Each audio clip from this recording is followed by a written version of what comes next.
خدا کے مقدس کلام میں سے زبور کی کتاب اس کا 105 باب۔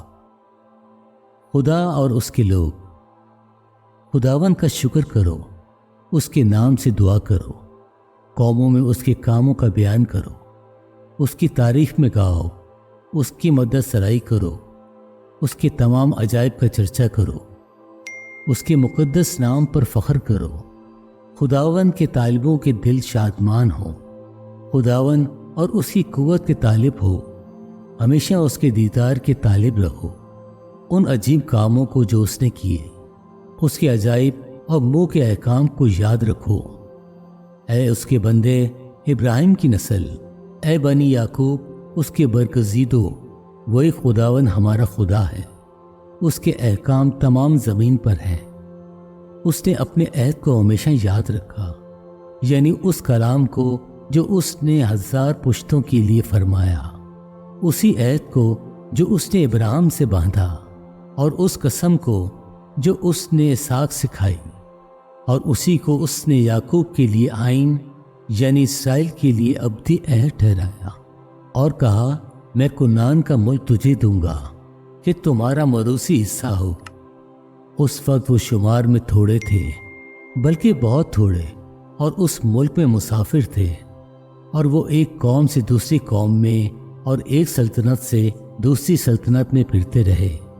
اس نے کسی آدمی کو ان پر ظلم نہ کرنے دیا، بلکہ ان کی خاطر اس نے بادشاہوں کو دھمکایا اور کہا کہ میرے ممسوکوں کو ہاتھ نہ لگاؤ اور میرے نبیوں کو کوئی نقصان نہ پہنچاؤ۔ پھر اس نے فرمایا کہ اس ملک پر قحط نازل ہو، اور اس نے روٹی کا سہارا بالکل توڑ دیا۔ اس نے ان سے پہلے ایک آدمی کو بھیجا، یوسف غلامی میں بیچا گیا۔ انہوں نے اس کے پاؤں کو بیڑیوں سے دب دیا، وہ لوہے کی زنجیروں میں جکڑا رہا جب تک کہ اس کا سخن پورا نہ ہوا۔ خداوند کا کلام اسے آزماتا رہا، بادشاہ نے حکم بھیج کر اسے چھڑایا۔ ہاں، قوموں کے فرمان روا نے اسے آزاد کیا۔ اس نے اس کو اپنے گھر کا مختار اور اپنی ساری مملکت پر حاکم بنایا، تاکہ اس کی عمرہ کو جب چاہے قید کرے اور اس کی بزرگوں کو دانش سکھائے۔ اسرائیل بھی مصر میں آیا، اور یعقوب حاکم کی سرزمین میں مسافر رہا، اور خدا نے اپنے لوگوں کو خوب بڑھایا اور ان کو ان کے مخالفوں سے زیادہ قوی کیا۔ اس نے ان کے دل کو برگشتہ کیا تاکہ اس کی قوم سے عداوت رکھیں اور اس کے بندوں سے دغا بازی کریں۔ اس نے اپنے بندہ موسیٰ کو اور اپنے برگزیدہ ہارون کو بھیجا۔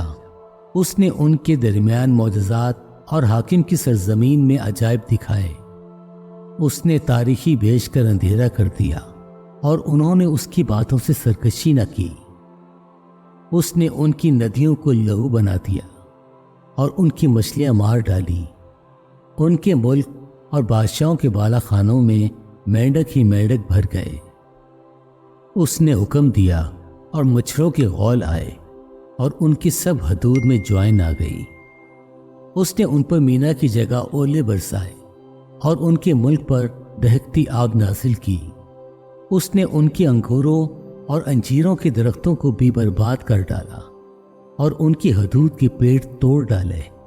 اس نے حکم دیا تو بے شمار ٹڈیاں اور کیڑے آ گئے، اور ان کے ملک کے تمام نباتات چٹ کر گئے، اور ان کی زمین کی پیداوار کھا گئے۔ اس نے ان کے ملک کے سب پہلوٹوں کو بھی مار ڈالا، جو ان کی پوری قوت کے پہلے پھل تھے، اور اسرائیل کو چاندی اور سونے کے ساتھ نکال لایا، اور اس کے قبیلوں میں ایک بھی کمزور نہ تھا۔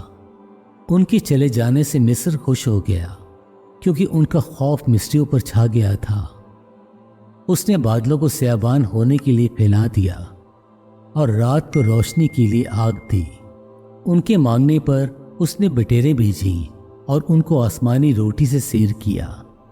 اس نے چٹان کو چیرا، اور پانی پھوٹ نکلا، اور خشک زمین پر ندی کی طرح بہنے لگا، کیونکہ اس نے اپنے پاک قول کو اور اپنے بندہ ابراہیم کو یاد کیا، اور وہ اپنی قوم کو شادمانی کے ساتھ اور اپنے برگزیدوں کو گیت گاتے ہوئے نکال لایا، اور اس نے ان کو قوموں کے ملک دیے اور انہوں نے امتوں کی محنت کے پھل پر قبضہ کیا تاکہ وہ اس کے آئین پر چلیں اور اس کی شریعت کو مانیں۔